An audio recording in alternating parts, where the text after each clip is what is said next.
Yeah, very nice example, Sharadji, you shared. And also, we observe that some people in this world, they have past life memories, right? Really. Yes, yes, past life Yeah, memory. so where is it coming from? The body which they left in the last life, it has been burnt to ashes, it has been buried in the ground, and so on, right? The body has been destroyed. But then this person remembers exactly what happened in the last life 100 years ago, 200 years ago, 50 years ago, right? And he knows all the details. Did you watch that video on YouTube which I had shared the link for on the group? Yeah, Prabhuji, reincarnation ka na? Yes, yes, reincarnation. Reincarnation. Yeah. US, Reincarnation. yes. So this was the US pilot, Mm. Navy Pilot. pilot, who got Mm. reincarnated. So there are like that. There are thousands of Mm. cases in the world for the of the people who remembered their past lives. So Mm. that means in the new life and the past life, there has to be something which is common, and scientists cannot explain. The science cannot explain it. The Vedas explain it, that common thing is soul. And when the soul leaves from one body to the next body, it takes the subtle body with it. The gross body remains as a dead body, and the subtle body, that is mind, intelligence, and false ego, these three elements, the subtle covering of the soul, it goes to the next body. And this covering, when it goes to the next body, it forms the likings and dislikings and the behavior patterns, right? It comes from that subtle body. Okay. Mm. Okay, good. And then we also discussed the out of body experiences, near Mm. death experiences. Some people experience those things. And and that again proves that there is something in this body which is more which is moving this body, which is conscious, which is giving consciousness to this body. So the soul is present at one place in the region of the heart, as that's what Bhagavad Gita says, and the consciousness of the soul is spread throughout the body, right? If somebody touches me here, I feel it, right? Mm. So that consciousness, that feeling, the feeling that is felt because of the consciousness, and the consciousness is the symptom of soul. The soul is 1/10,000th of the tip of the hair. That is a very, very small size soul, and it is present in the region of the heart. But but the consciousness is spread throughout the body, right? Just like sun is present at one place in the sky, and the sunlight can be experienced, can be received, uh, it's around so such a large space, isn't it? So many planets are illuminated because of the sunlight. Similarly, the soul is present in one place in the body, and the consciousness is spread throughout. Okay. अच्छा इसमें क्या है लगा? Okay, so good. Thank you for your inputs. Now we move ahead. I am making everybody mute so that there are no background noises in the class. And if some more people join in between, we will anyway start because it's time. Okay, so now today's topic is substance and shadow. Okay, what is the meaning of this substance and shadow? See, every session of Discover Yourself course, which we have which we are discussing, that is taking us to the higher level of truth every week. Hmm? Does God exist? How do I see God? What is the Vedic wisdom? What do Vedas tell me about the wisdom of life, about the way the life has to be lived? Hmm? And then we discuss the science of soul, right? So every week we are going to more and more higher level of truth. Now, today we'll discuss that the soul is this body is matter, everything around us is matter, this entire world is called material world, right? And then there is soul is completely opposite property of the matter. Soul is antimatter, soul is spirit, right? So then how is it that this soul has been trapped in this body? It's not possible, it should not be possible, right? Because no, if you, okay, and as an example, let's say there is oil and there is water. Can I mix oil and water together? I cannot, right? They have different properties. Oil and water cannot ever be mixed together. So similarly, soul, the spirit and the matter, how do they get mixed up together? How the soul gets trapped in this world of matter is what we will discuss today. Okay, this world is a world of matter. The body is also all matter.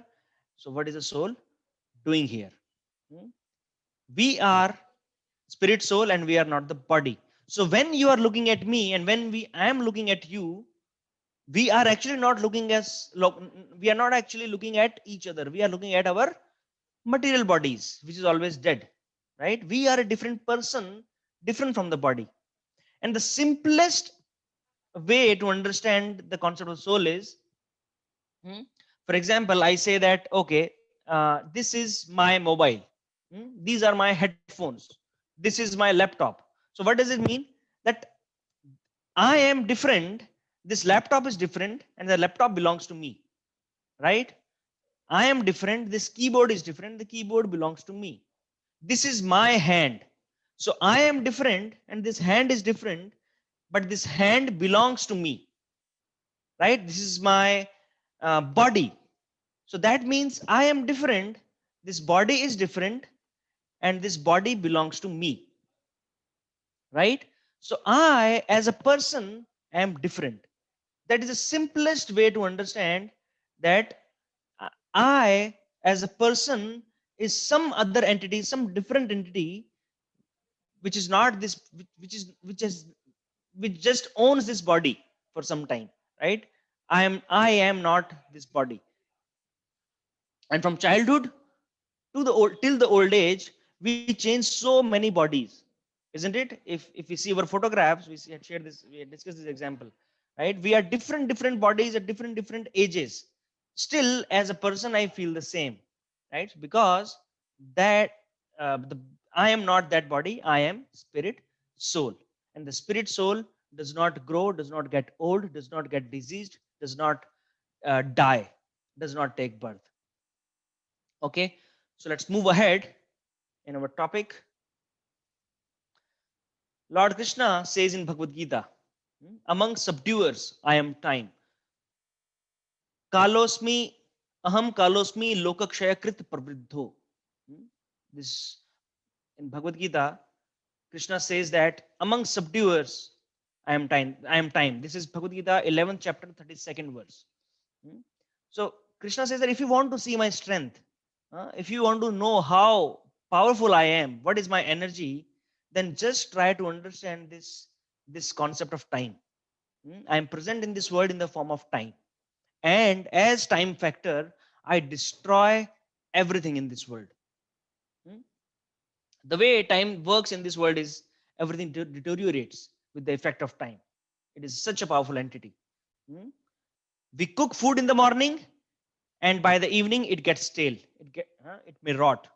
We want to remain young, but very soon we start losing our youth.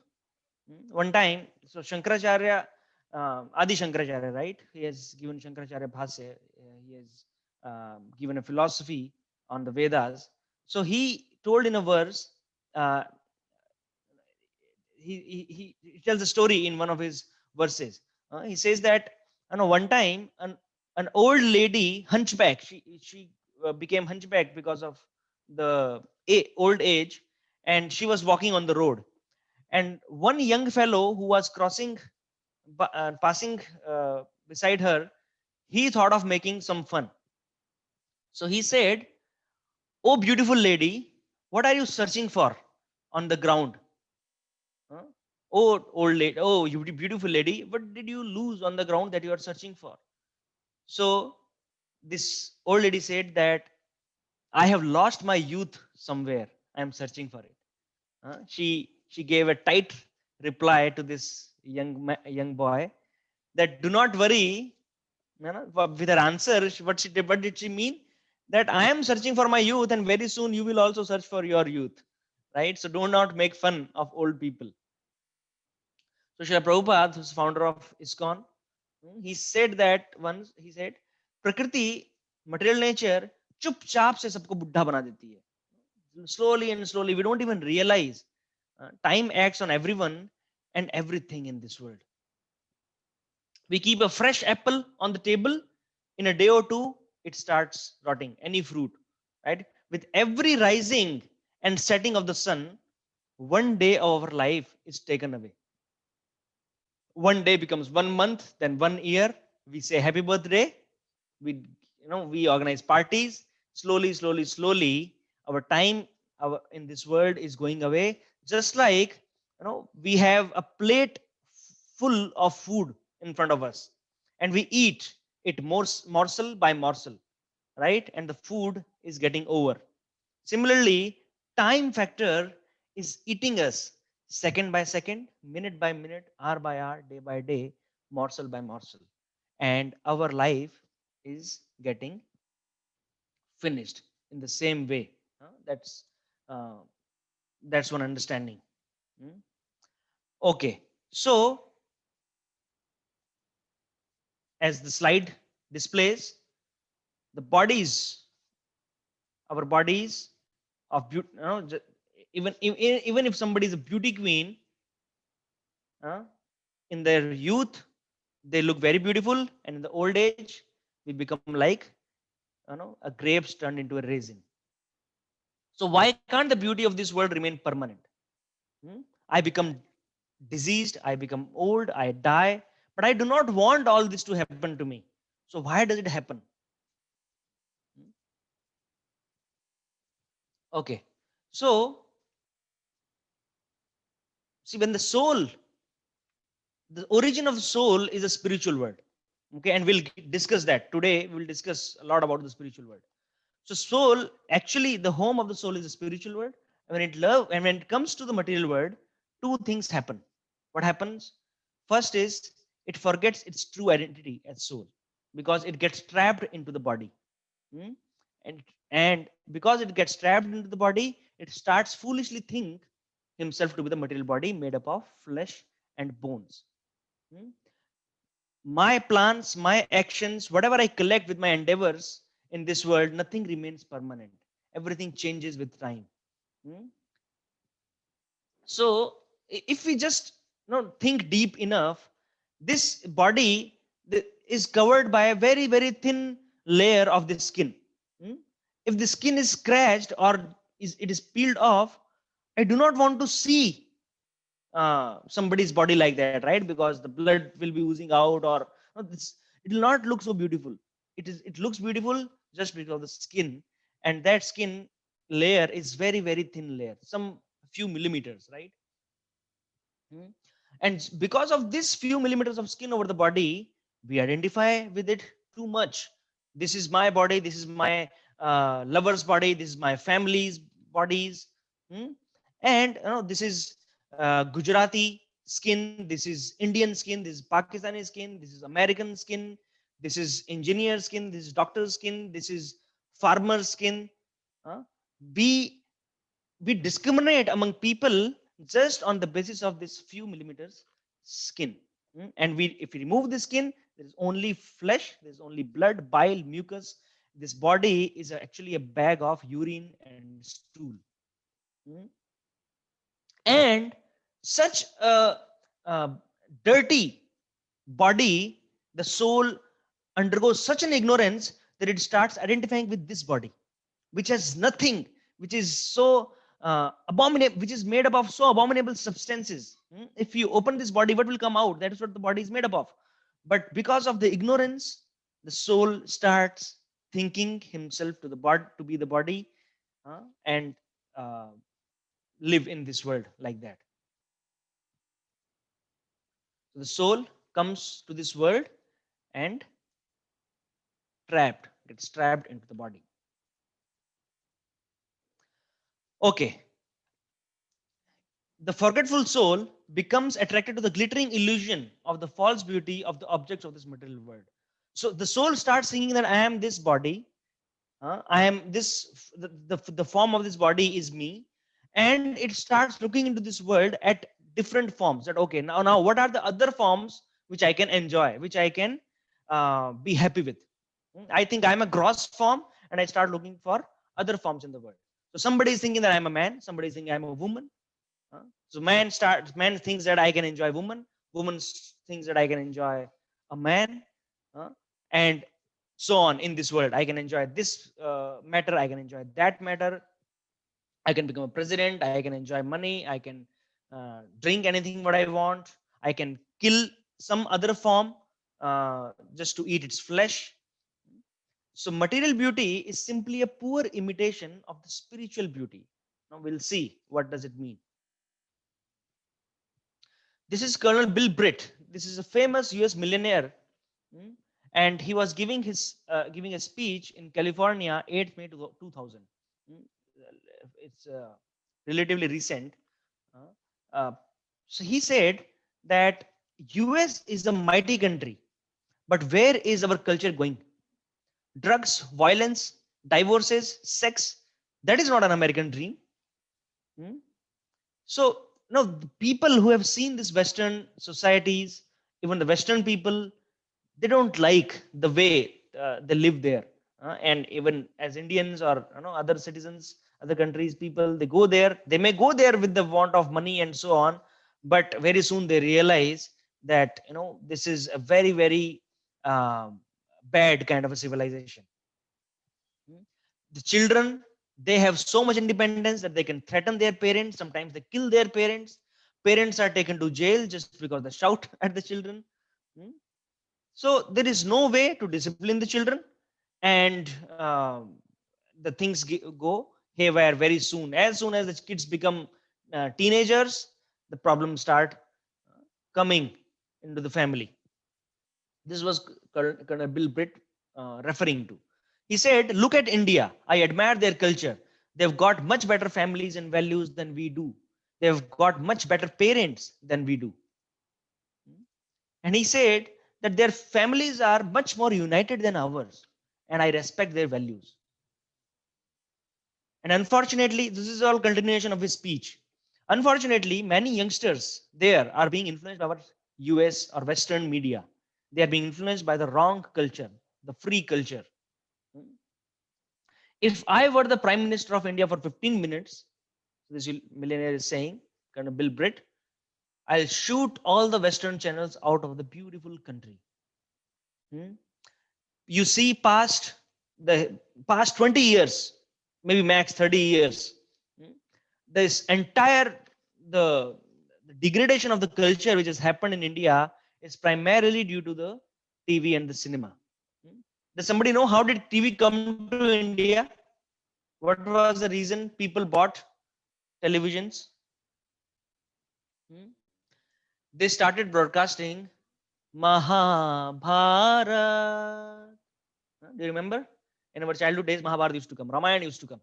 Nobody had TV. One mohalla in our home, there was one small black and white TV, and this entire lane of our home, where my home is, they used to come to see Ramayana, to see Mahabharata.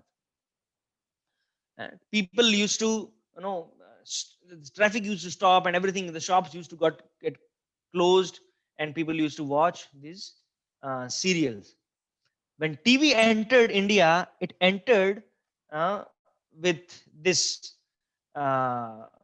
conception that we are showing you something spiritual, something good, and people got into the habit of TV. And now, today, how many people are watching Ramayana, Mahabharata? And those who are watching, they are watching all nonsense, because whatever is coming on TV and the name of Ramayana and Mahabharata is all bogus. It is all false. It is all just to make the serial sell, just for the TRP, nothing else. At the start of the serial itself, they put this disclaimer that this story is inspired from the Puranas. It may be inspired from some mythological books and all, but they do not claim that this is what has happened. Now, last week, I was sitting with my mother, and my mother was watching this Krishna serial which is coming, right? Some serial is coming into the TV these days, which is on Lord Krishna's life. Okay, I have muted some participants. So this serial was going on, and I could not believe what they were showing. There was this Shamantak Jewel story in which these all Dwarkavasis and Lord Krishna and Radharani is there, and these queens are there, Balram is there, and they are such. Whatever they showed in that entire episode is all false. There is no mention of Radha living in Dwarka. They are showing Radha is living in Dwarka. Radha never left Vrindavan. She always lived in Vrindavan. Krishna came alone to Dwarka. When Krishna went in search for the Shamantak jewel, he went alone. Balram was not there with him. And the Shamantak jewel did not cause the sun and the moon to lose their value and the light. And this is what these stupid TV serials are showing. We have to understand that these TV serials are not there uh, to make us spiritual, to help us become spiritual, to learn, to make us learn something. They are there just to make money.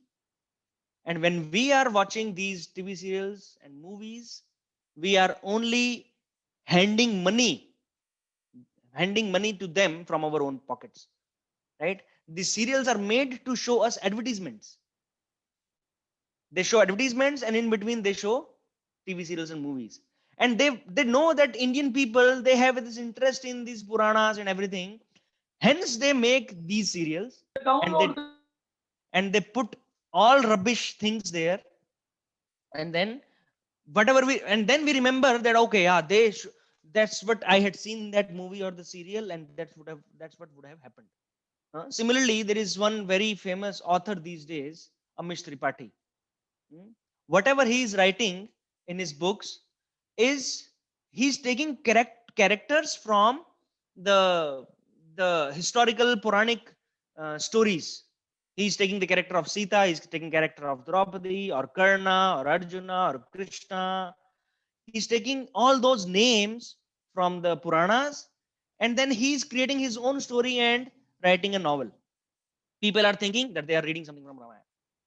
What a cheating is going on in the name of religion and spirituality. So we have to understand that the real spirituality, the real dharma is to, when we follow a particular parampara, when we follow bona fide authority, bona fide textbooks, bona fide guru. He has to come from a parampara, Brahma Sampradaya, Rudra Sampradaya, Kumar Sampradaya, and Shri Sampradaya. These are the 4 universities in Kali Yuga. They give spiritual knowledge. We have to connect to one of these 4 universities and their acharyas. Then we receive the proper spiritual knowledge. Okay, so this person is saying, this millionaire, that just kick the TV out from this country. Even for 15 minutes, he gets the authority. He will just kick this TV out so that this country becomes beautiful again. Free life. Has it made anyone happy? Has it made my friends happy? People, my friends who are hunting for material pleasures get frustrated soon. Often they've gone for divorce, suicide, drugs, etc. Where can one find real happiness? People commit suicide even after reaching IITs, IIMs. If IITs and IIMs can promise an extraordinary life of eternal happiness, then why do people commit suicide even after reaching there? And even after passing out from there, even after earning crores, millions, billions of rupees, people are committing suicide. I'll give you one statistic. This is 2019 data of India. On an average, in 2019, last year, there were 381 suicides every day in India. Think about it. 381 suicides every day. That means one suicide every 10 minutes, roughly. Every 10 minutes. By the time we will end our session, in 1 hour, 6 people would have committed suicide in India. Okay, we say that India is a developing country. It is, it does not have enough resources. People are starving. People are unhappy. They don't have jobs, etc., etc. Now I'll give you the data from US, developed country, that country where everybody dreams to go.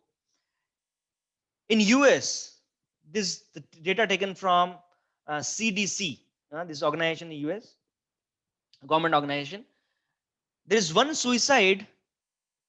No, there is every day approximately 123 Americans die by suicide every day. This is even lesser than India, but then still 123 suicides every day. And out of 4 people, no, I'm sorry, out of 25 people who try to commit a suicide, 1 person succeeds. Okay, 25 people are trying to commit suicide, 1 person actually dies, other 24 they remain alive in some way. Okay, some medication, something.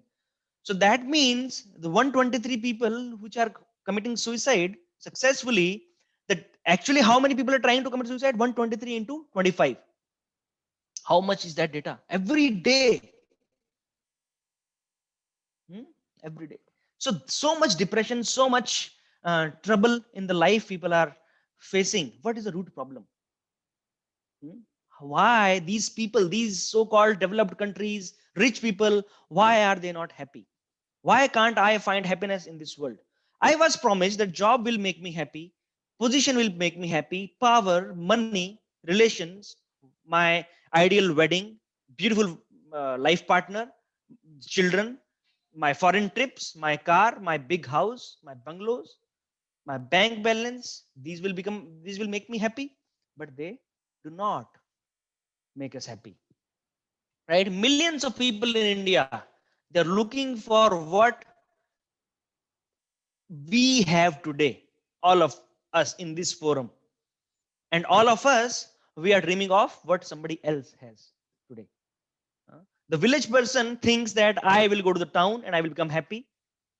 The town person thinks that I will go to a city like Pune or Mumbai. I will make a house there and I will become happy. Mumbai person wants to go to New York. New York person is purchasing a plot on the moon. So it is never ending. It does not end ever. So where is the place where one can find a real happiness? So the real happiness, the scriptures tell us that the real happiness is in the spiritual world, and that is where the soul comes from. What is my real identity and where do I belong?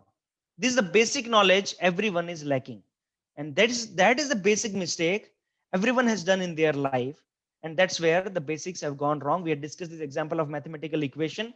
First step, I write 2 plus 3 equal to 8, and even if I follow the next 10 steps properly, I will get a wrong answer, because in the first step, basic step, I have made a mistake.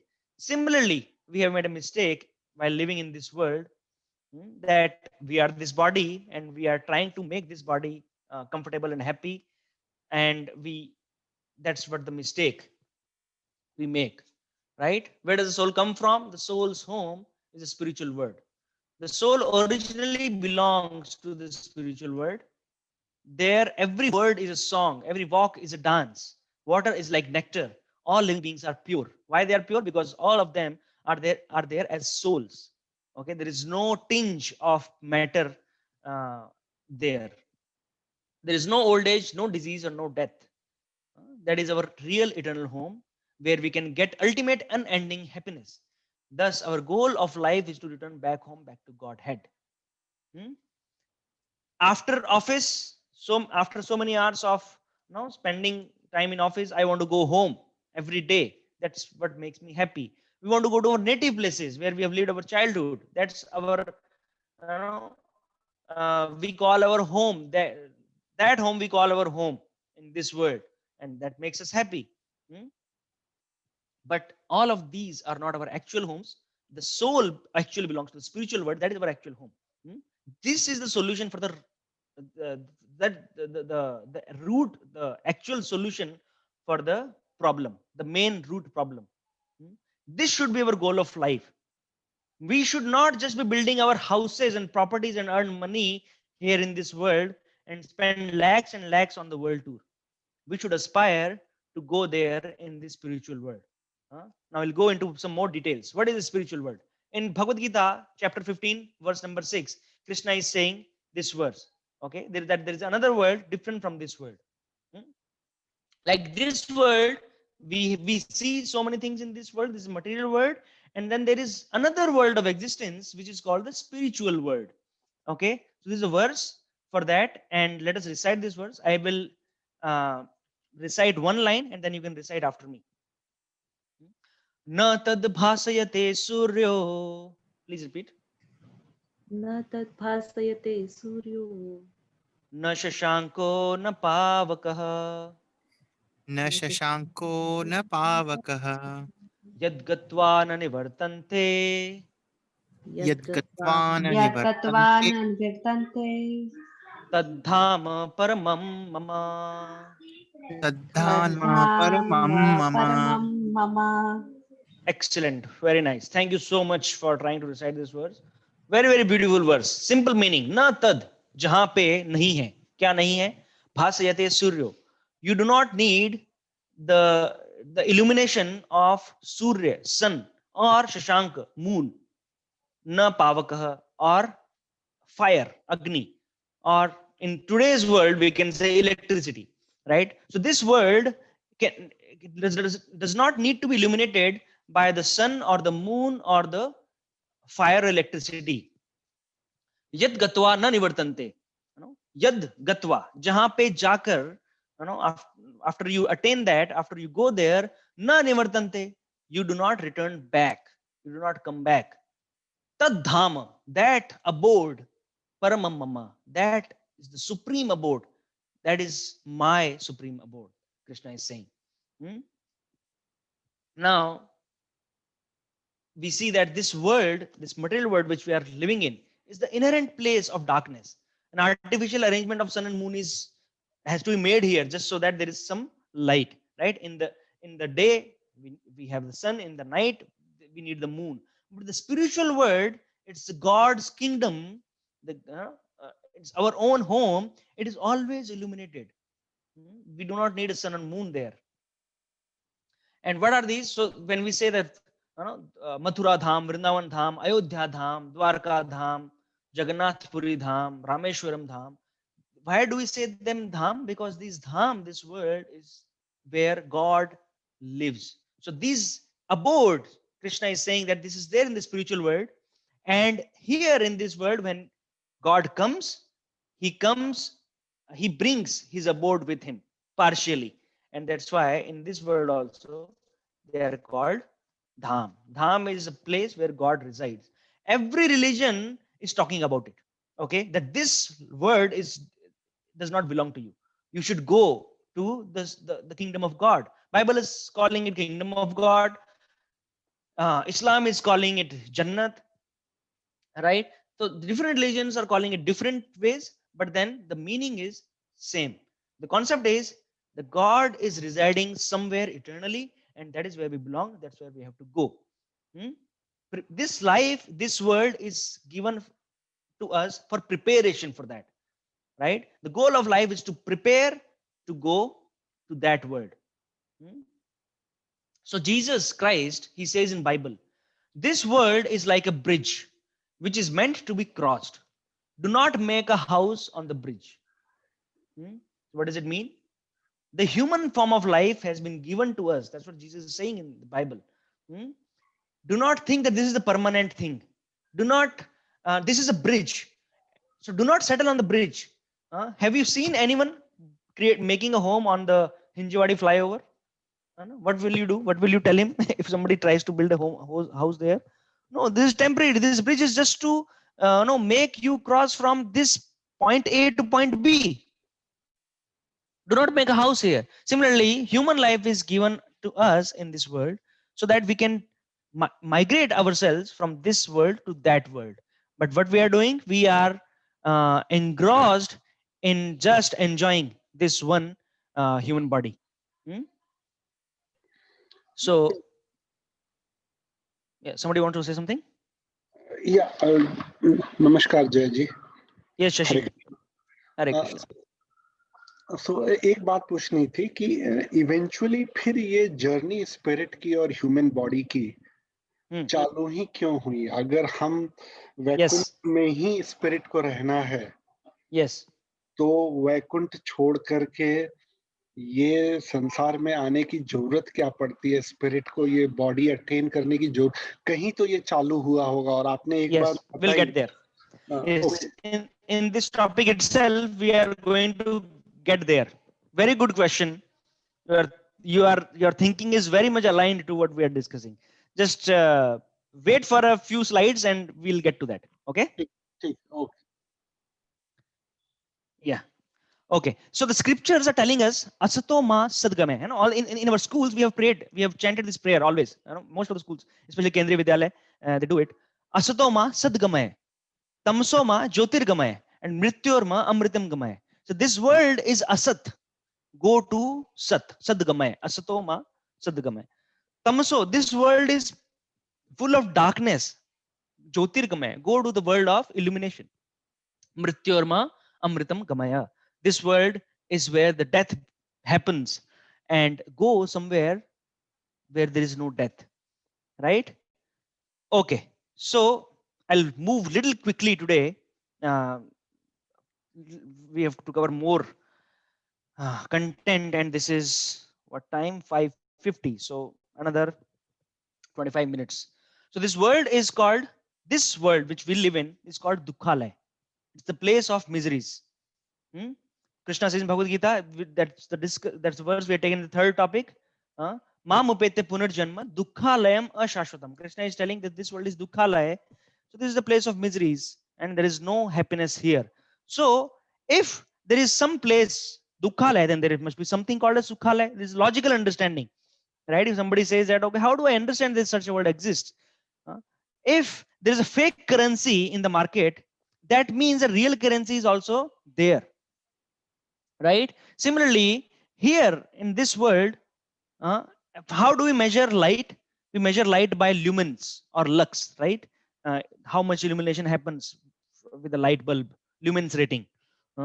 So the light is measured in the lumens, but how is darkness measured?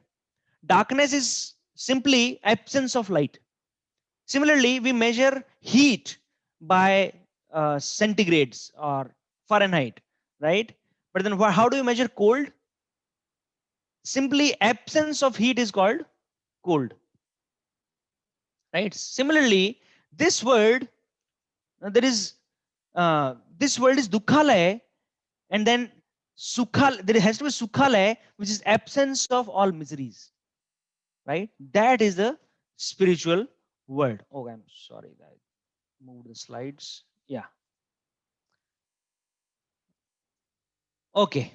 Now in this world, every living being is rendering service to someone, right? The shopkeeper is rendering service to the customers, service to family, service to nation, service to the employer. And if somebody does not have anybody to serve, then people take pet dogs, pet parrot, and so on, right? Then they serve them. So this, and we derive a lot of happiness in serving. Everybody is serving in this world. If you just think about it, even a king is serving. He is also not independent. He is also not enjoying only. He also serves, because the love, the happiness is experienced while in the exchange of service, in the exchange of relationships. But in this world, because this world is temporary, either this relationship does not continue for long, or the person whom I'm relating with does not live forever. So this relationship ends, right? The service ends, and then there is a problem, because the happiness which I was deriving out of that service, it stops, right? Everybody is loving someone. Again, extending the same example of service, the love is exchanged, and that's what makes us happy. Relationship and love in the material world is temporary. That's the problem in this world. Even the ferocious animal like lion, he also wants to love its family, right? So now, if everything, this happiness derived from the relationship in this world is temporary, then where do I repose my love and service? That place is the reposing our loving and serving nature in God's service. Hmm? The dharma of the soul is to love and serve God. The nature of, we had discussed it in the third topic again, this earlier. That was the nature of the sugar, it is to be sweet. The dharma of the sugar is to be sweet. Dharma of the salt is to be saltish. Dharma of the ice, rose to be soft, water is liquidity.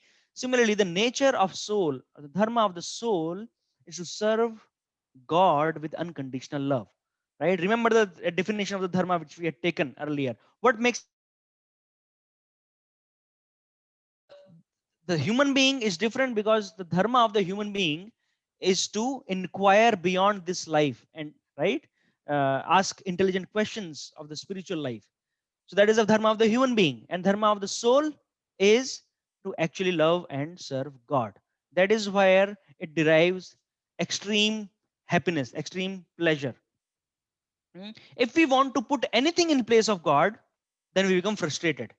Uh, all of us, when we were in the spiritual world, we have tasted this nectar of love and service to God, right? But now, when we are here, we are trying to find the replacement in this world.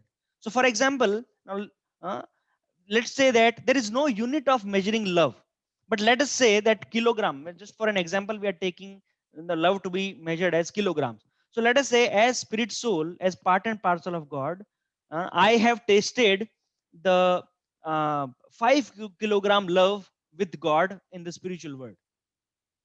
Now I've come here and I am a part and parcel, a tiny parcel of God, and everybody in this world is also a tiny part and parcel of God.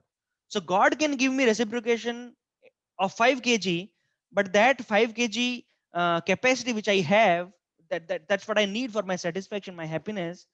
I am looking for that 5 kg love in the people, in the part and parcel in this world. So somebody will give me 5 grams, somebody will give me 10 grams, somebody will give me maybe 500 grams, 1 kg. That's it. Because everybody is a part and parcel. They cannot give as much as God can give. God is like an ocean, and the living entities are like drops of the ocean. So the capacity of the ocean is much more. So whatever love and service I exchange with people in this world, that gives me very little, that satisfies very little quantity of my hunger, and I remain, that's why I remain unhappy and frustrated. Okay, so only if we repose our love and service to God, then we can taste that 5 kilogram happiness once again. The Supreme Lord is a reservoir for all rasas. There are rasas. Every relation gives us a mellow. The mellow is called rasa in Sanskrit, right? And rasa is also like, there is orange juice, right? Orange ka ras. Ras is also juice in English, mellow. So similarly, just like orange gives me juice, every relation in this world it gives us some juice. So it's Vatsalya ras, that is the Madhurya ras, that is Sakhya ras, that is Veer ras. So many people, they relate to God in different rasas, and they derive, they get completely satisfied with their capacity, and then they become eternally happy. For example, Nanda and Yashoda, they were relating to Krishna as in the Vatsalya mood, Vatsalya rasa. So other Gopa friends of Krishna, they used to play with Krishna. Gopis used to dance with Krishna. They were in the Madhurya ras. Arjuna was in the Sakhya ras. So devotees in Vrindavan, they keep Krishna in the center. They repose everything to Krishna unconditionally. They do not ever demand that, okay, Krishna, because we are loving you, you have to at least do something. You have to give me, 1 kilogram gold or something like that. No, they love unconditionally. Even if they have to go through some hardships, still these devotees, they try to love and serve Krishna. Only Krishna is their aim of life. That is called unconditional love. So we can experience happiness just like them only if we love and serve God unconditionally. So in the beginning of the battle of Kurukshetra, Arjuna was under stress because he was depending on his own ideas of becoming happy. Just like us, we have our own ideas in this world to become happy, right? Arjuna was also doing the same mistake at the start of the battle. And suddenly, he came under stress. Now, this is very, very severe case of stress. And no doctor so far in the history of mankind has treated such a stressful situation. Hmm? See, what is Arjuna going through? Limbs of my body are quivering. This is a Kshatriya who is the strongest warrior on earth. Okay, nobody stands in front of him. This is Arjuna, and he is saying that limbs of my body are quivering. My mouth is drying up. My whole body is trembling. My hair is standing on end. My bow Gandiva is slipping from my hand. I am unable to stand any longer. My mind is reeling. I am forgetting myself. These all statements these are made by Arjuna.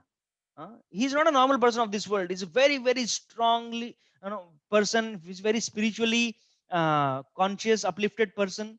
He subdued even the demigods. He has fought with Lord Shiva, and Lord Shiva has gifted him Pashupati Astra. He said that, yes, Arjuna, I really liked fighting with you. You are a match with me.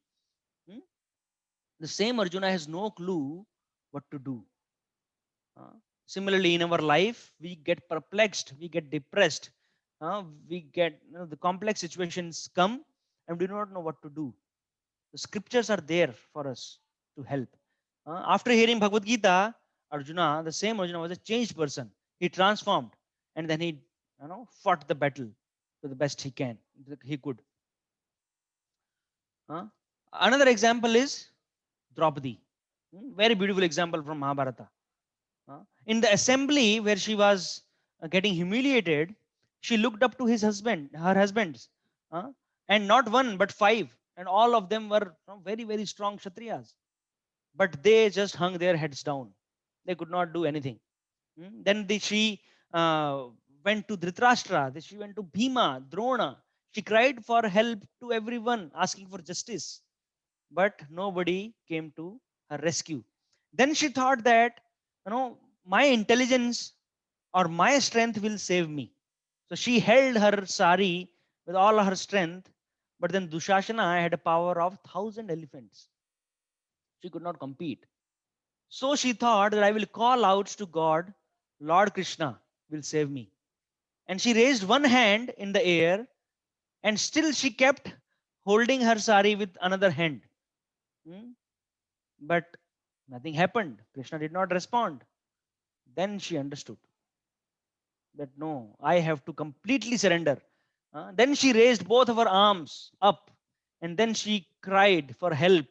Oh Keshava, oh Madhava, please save me. Please save me. And then immediately Krishna appeared there and he saved her chastity. So what do we learn from this pastime? We learn that in Hindi, it's a saying, very beautiful saying. It says that भगवान को आने में देर नहीं लगती, भगवान को निकलने में देर लगती है. क्यों? क्योंकि हम बराबर उनको ठीक से बुलाते नहीं हैं. Till the time we are hoping in this world that I still have other means to be saved, with which my money will help me, my family will help me, my job will help me, my own strength, my own body will help me. This great friend of mine who is maybe a judge or maybe a leader or maybe a scientist, he will help me. Till that time, God does not respond because we have so much faith in others. If God comes at that time, then we will blame God that why did you come in between? I could have solved this problem on my own. Who asked you to come here? Right? So God waits that we call him unconditionally, only surrendered unto him. So then when we surrender, so this raising of arms up in the air is the symbol of surrendering, right? When police comes and it says hands up, right? We do hands up. That's a sign of surrender. Surrender means under, right? We bow down. Similarly, sometimes people ask that when some devotees chant Hare Krishna, why do they raise their arms like this? They raise because this is a sign of, symbol of surrender. So when prayers go up, blessings come down. There is a saying that God may not answer our email, but God answers our knee mail. We should bend down on our knees and we should pray. That is how God answers our prayers. But my problem is that I'm ready to pray and give my application of prayers to every office and politician cheating relationships in this world, but not to the God. Okay, let's move ahead.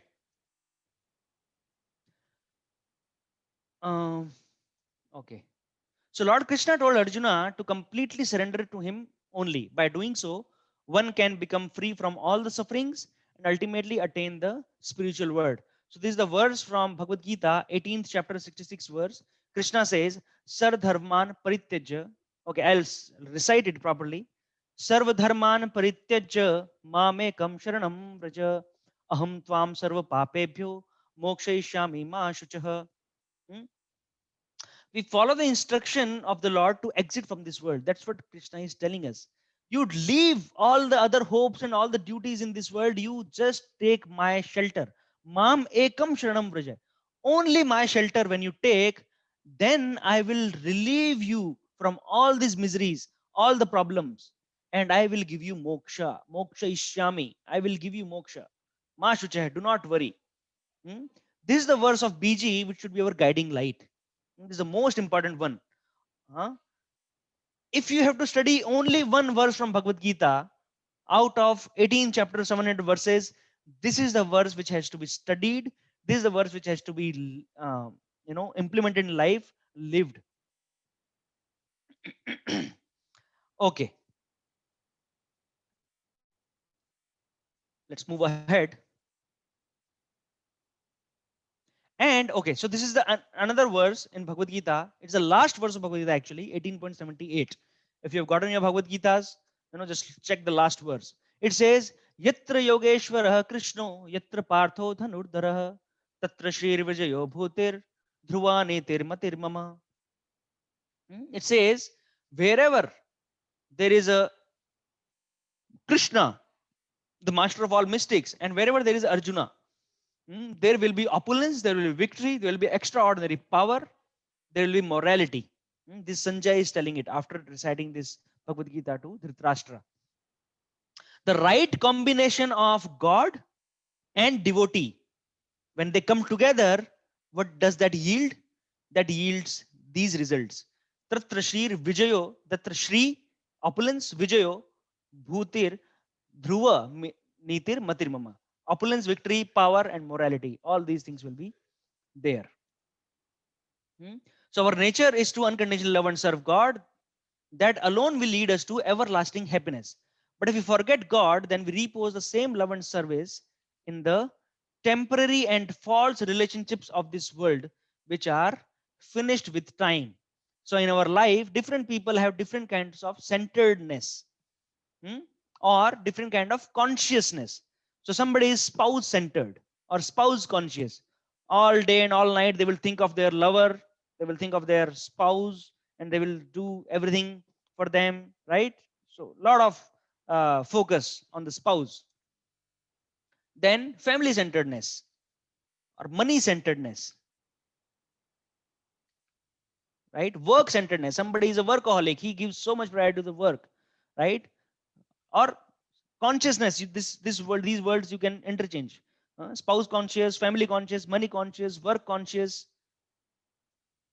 possession conscious, pleasure conscious, friend or enemy conscious, right? Lifetimes after lifetimes after lifetimes, we continue serving these kinds of relationships. The fights between great grandfathers are continued. Enemy consciousness, enemy centeredness, right?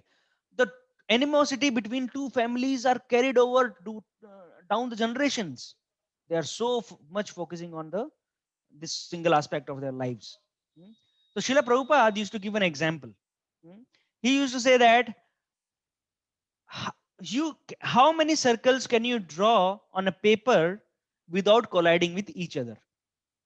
You take a paper, any size, A4 size, let's say, and then you try to draw a lot of circles on that paper. How many can you draw without colliding each other? Very few, right? Very, very few. But The same paper, I take one center, and taking that center, say I create circles. Small radius, big radius, then bigger radius, then or more bigger radius. Like that, how many circles can I draw on the paper? I can practically draw infinite circles, right? So similarly, right now in our life, we have so many centers, and they are colliding with each other. Family is colliding with work, work is colliding with pleasure, pleasure is colliding with money. They are conflicting with each other. But if we take, if we become God centered, when we take God as center, then around God, then we can just satisfy all these relationships in that manner. Then serving God, we can be family conscious also, we can be work conscious also properly. That is how scriptures tell us that how you can satisfy all these centers, all your of your life, by taking God in center. Whatever we earn in our life, right, they're all zeros actually throughout our life. Our job is a zero, our wedding is a zero, our children is a zero, our degrees is a zero, family, bank balance, possessions, car, house, bungalow, foreign trip, our skills of music and art, everything is a zero. Because why is it a zero? Because when we die, we cannot take anything with us. It's all null and void, it's all zero. But if we have so many zeros and we put one in front of all those zeros, the number, the digit one, then what happens? That value becomes manifold. Now after that one, how many number of zeros I add, that much valuable it becomes, right? So so in our life, everything is zero, but the God is that number one. When God is first in our life, when God is number one in our life, then when we accumulate zeros, that also gives us value, because that God consciousness, that spiritual practice, that will go with us in the next life as well. And the spiritual practice will bring opulence, victory, power, morality, every single thing. That's what we discussed, right? 18.78, last verse of Bhagavad Gita. Everything will come, even in the next life. Whatever we earned, we live here. We were God conscious. We go to the next life. Still, we will get everything because we are God conscious. The right combination of God and devotee. Okay, let's move ahead. There is a road that takes to spiritual world, and there is another road which goes to hell. We should be ready to face the consequences of our choice. Sometimes you take a wrong turn somewhere. Years ago, I was going to Hinjawadi, and I did not know that I have to climb over the flyover. Right? Those who know that Hinjawadi flyover and things. So I did not know that I have to climb over the flyover. I was in a car, so I came to the left side, and then later I realized, oh no, there is no way to go. Now, what did I have to do? I had to go all the way till this Baner Road, and then I had to take a U-turn and come back. So one wrong turn I take, it gives me so much trouble. I have to travel a lot. There's waste of time and energy. Practically I would have missed my interview. I was going for an interview. So similarly, in this life, there are two roads: spiritual and material. Where do we want to go? We have to decide. Earlier, people used to live a life which naturally used to lead to the spiritual upliftment. It was simple living and high thinking. In today's world, we are simply living and hardly thinking. It's completely upside down. Now the actual, so we'll see that we are going deeper now into the spiritual world understanding. Okay, now it will get answered. The question which was asked, oh, this is 6:13. Okay, we are out of time, and I have covered more than half of the content. So this is the question which Shashi has asked: why does the soul leave the spiritual world and come to the spiritual world? Okay. Um, do you want to stop? Do you want to discuss further, at least for a few minutes? What do you think? I am okay for anything. Uh, I am okay for a few minutes. Okay, so let us see.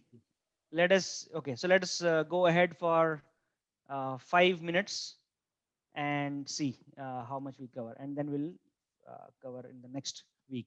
So why does soul leave the spiritual and comes to this, come to this material world? That is because of the envy and desire to enjoy independent of the Supreme Lord. Like a child who is living in the custody of his parents, right? Sometimes adamantly he starts demanding that, you've seen small kids, that, okay, I want to cook myself. My son, 5-year old, he's now 6-year old, he's going to be 6-year old. He does that a lot. He'll say, I will make my own parantha. I will cook. I will do this. You give me. So the parents cannot give the actual utensils, and because the fire, it's risky for the kid.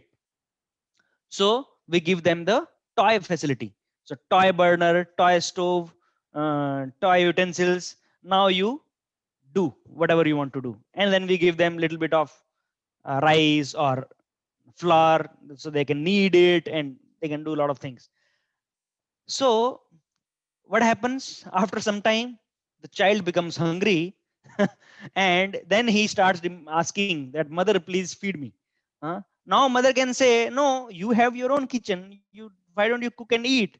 But then he understands that no, this is all temporary. This is all nakli. You cook and you please give me food. I'm hungry. So the child realizes later. Similarly, why have we come here? Because uh,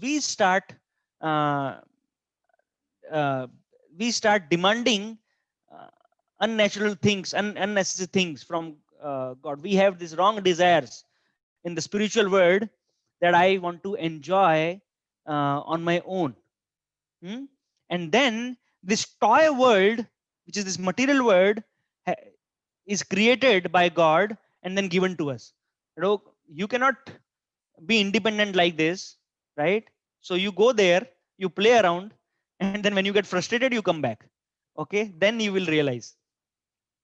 There's a beautiful allegorical story which comes from Bible. Adam and Eve, they were enjoying in the Garden of Edens. That's what Bible says. God had, so they were like going into the garden. They were enjoying life, talking to each other, and eating fruit from the garden. And in the meantime, the Satan came. Satan came in the form of a snake. So when the Satan came, it spoke to Eve first. It told Satan told to Eve that, you are enjoying a lot here, but why don't you eat that apple, that particular apple, that big apple, fresh, red, and everything. All the apple are fresh and big and red, but this particular apple, God has told you not to eat. Why don't you eat that? Eve said, no, we don't need to, because we have enough. That's okay. God has told us not to eat that one. We can spare that. We are okay. Satan said, you know why God has told you not to eat that apple? Why? Because if you eat that apple, then you will become God.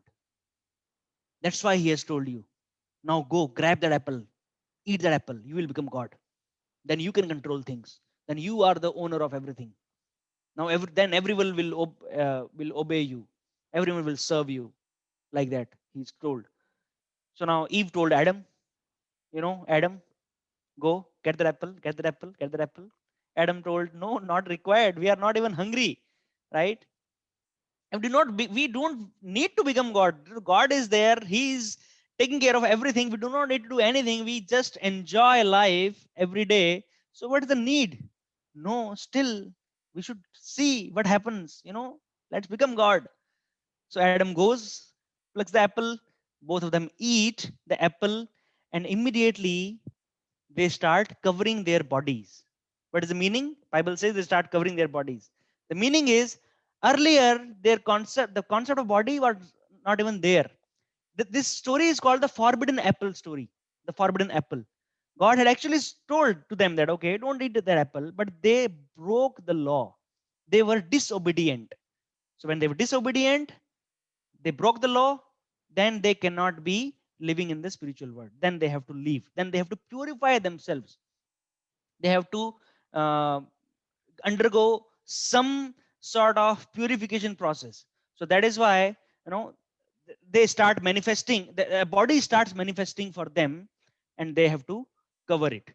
Okay? So that is how Adam and Eve, they come to this world. That's what Bible says, and they are the first father and the mother, and then all the people, they're the progeny of Adam and Eve.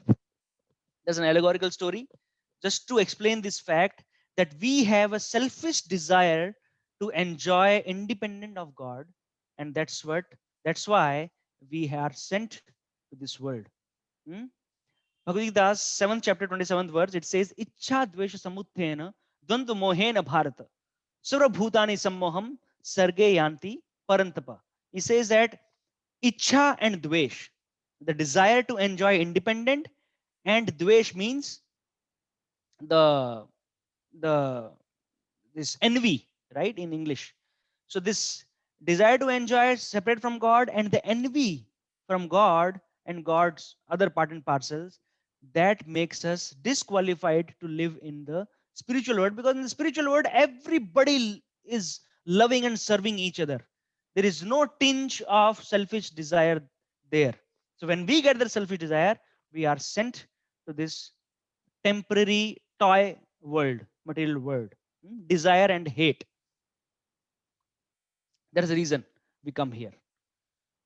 And then when God sends us here, he sends scriptures also.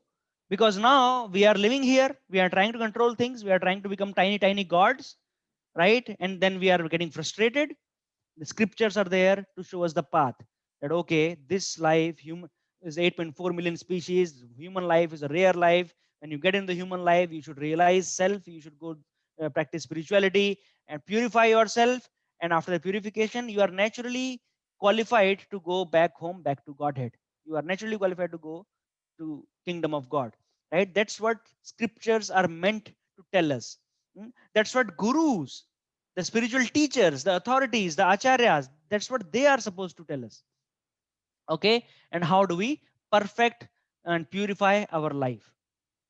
The God is waiting for all, he does all this arrangement just so that we realize this fact that we have made a mistake, and then we accept that we want to get purified, and he's waiting for that fact that we'll come back after that. That the day will come when we understand that without you, God, I cannot, I'm nothing, I can't do it, and I cry for him. Just like Draupadi cried, just like Arjuna surrendered in the beginning of Bhagavad Gita. That this whole arrangements of this material world, it has to be made by God, because I want to enjoy separately. One soul, even if one soul wants to enjoy separately, God will create a world and just give it to him. You try, because I know you cannot live separate from me, because you will not be able to receive that 5 kilogram of love. Only I can give. But if you desire, then I can. What can I do? So he has to. He just sends us like this, and waits for us in the spiritual world. Okay. So we will discuss from the same point in the next week. More deeper, we will go in this discussion of spiritual world, and all of your questions will get answered. I'm pretty confident about it. If you have any more questions related to what we discussed till now today, or whatever we discussed in the so many topics, I'm sorry. So many topics of discover yourself. I'll be here. I can wait for some time, and we can address those questions. Those who have enrolled for Gita Sar, I think their class will start at 7.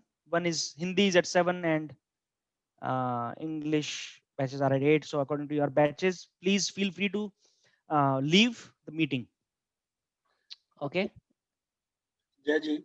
Yes. Shashi, so एक बात बताइए, आपने बोला कि भगवान ने हमें experience करने के लिए ये वर्ल्ड बना दिया। सो पॉइंट है, क्या सिर्फ ह्यूमन फॉर्म में ही हम आकर के इस मटेरियल वर्ल्ड को एक्सपीरियंस करके वापस नहीं जा सकते थे? स्पिरिचुअली ये 84 लाख योनियां क्यों बना दी? Excellent question. Very good. Yes. See, yes, it could have happened, but the problem is we have so many bad kind of dirty kind of desires, right? Now, if I want to, no, there are so many people in this world. Even today, if you just do some different kinds of searches on the internet, you will find there are some people who live like vampires. You know, actually, they drink blood. They're living people in this world. There's a community. They have their own community. There is a person who lives like a dog. You know, he ties himself and he walks on these four legs. He has his friend who takes him to the lawn garden. He eats in the bowl of how the dog eats from his mouth. Doesn't use hands. I actually saw this episode on Discovery Channel. Strange people. What is happening? We all have strange kind of desires, you know, and then to fulfill those desires, so many kinds of different bodies have been created by God, that you cannot be a dog in a human's body, right? You cannot live a dog's life in a human body. If you want to live like a dog, then you become a dog, then you will be happy. So God is giving us what we want, what we desire, and what we deserve, right? Desire and deserve, the 2D formula, right? Whatever kind of life I want to live, God is facilitating that, and He is not punishing us. Rest assured about that. Just be very clear about it. God is not giving us any kind of punishment. He is giving us what we desire and what we deserve, right? There are nudist communities. They do not want to wear clothes. Thousands of people, they live without clothes in their communities. So then human life is meant for a purpose of self-realization. The body is meant to be covered with clothes. If you want to remain nude, then why don't you just become plants and trees, right? So there are so many complex kind of, now you think about it, 8.4 million species. Every species has its own way of living in this world. That means how complex our desires are, isn't it? So many human beings in this world, so many kinds of complicated desires we have. All these 8.4 million species are representing those desires only. That's it. That God is just facilitating and arranging what we want. Does that answer your question? Ji, that answers my question. A very beautiful explanation. और एक last question, बाकियों को भी कुछ questions होंगे तो फिर ये जो युग की परंपरा है, कलयुग, सतयुग, द्वापर युग, तो ये क्यों बोला गया कि हम अभी जब कलयुग हैं, और आपने बोला कि भगवान का नाम लेना ही सबसे बड़ा तरीका है उनके और अपने बीच में संपर्क बनाने का, तो क्या कलयुग खत्म हो जाता है जितने हजार वर्षों का, तो हम ये 84 लाख योनियां अपने आप खत्म हो जाएंगी? ये आध्यात्म की बात है या प्रैक्टिकल बात है, मुझे नहीं पता है, और गीता इसे क्या बोलते हैं ये भी मुझे नहीं पता, लेकिन क्वेश्चन यही है कि क्या कलयुग खत्म होता है तो ये 84 लाख योनियां खत्म होंगी और हम सारे सोल्स फ्री अप हो जाएंगे और आध्यात्मिक तरीके से वैकुंठ पहुंच जाएंगे भगवान के पास? इसमें कुछ गीता का कुछ समावेश है, कुछ थॉट प्रोसेस है, guidance? Yes. So the scriptures tell us that the time cycle is divided into 4 yugas, right? Satya Yuga, as you said, Treta Yuga, Dwapar Yuga, and Kali Yuga. Now, after the end of Kali Yuga, the annihilation has to happen.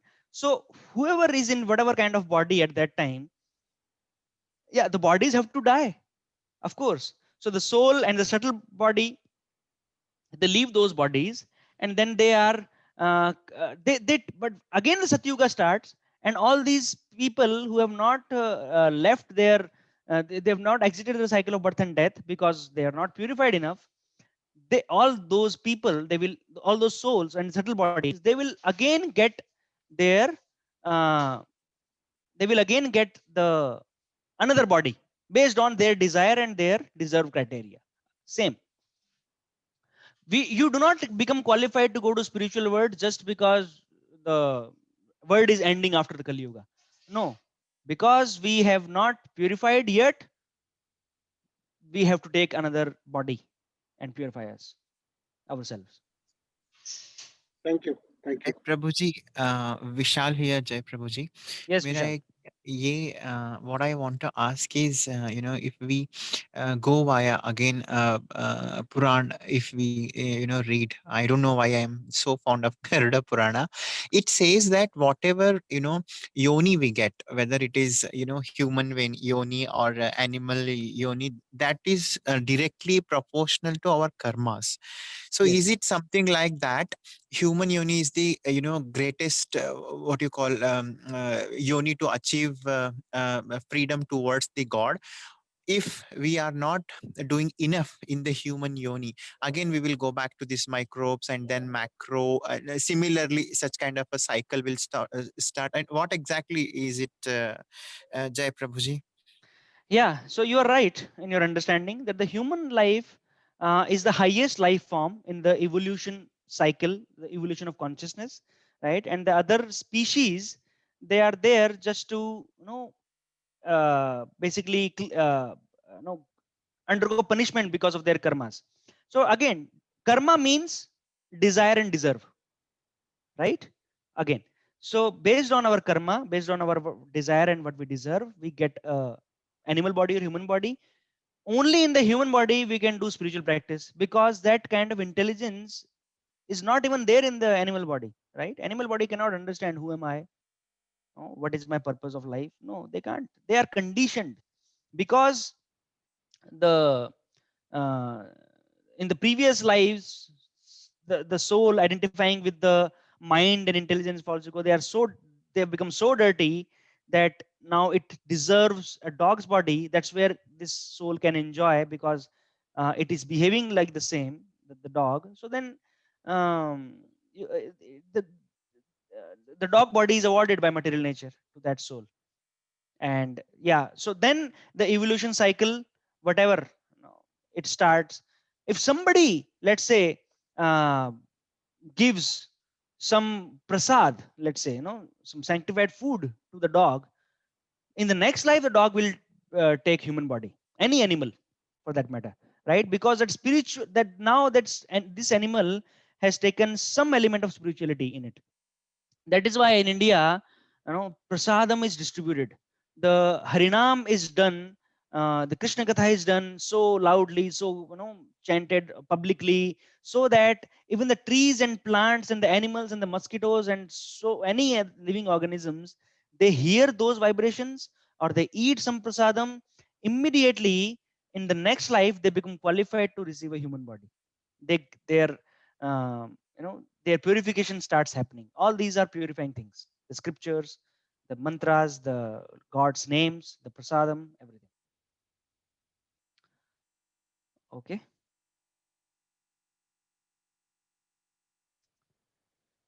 Okay, so I think there are no more questions, and I am really grateful to you for taking your time once again. And we went a little bit over the time, but I think we could cover nice uh, content today. And next week we will finish this topic, and I will start the next topic in the next week itself, so that in the next 2 weeks we want to end our Discover Yourself course. After Discover Yourself course, we have the next course which goes further deeper into philosophy, into the spirituality, and to make us steady in our spiritual practices. That is also based on the scriptures, mostly based on Bhagavad Gita. If you want to continue with uh, in those courses, in that course, basically it will also happen like this only on the weekend. And right now, because there is no this corona effect is there, so on the Zoom only it will happen. So you can drop me a message. We will enroll you further also. Okay, let me stop the recording.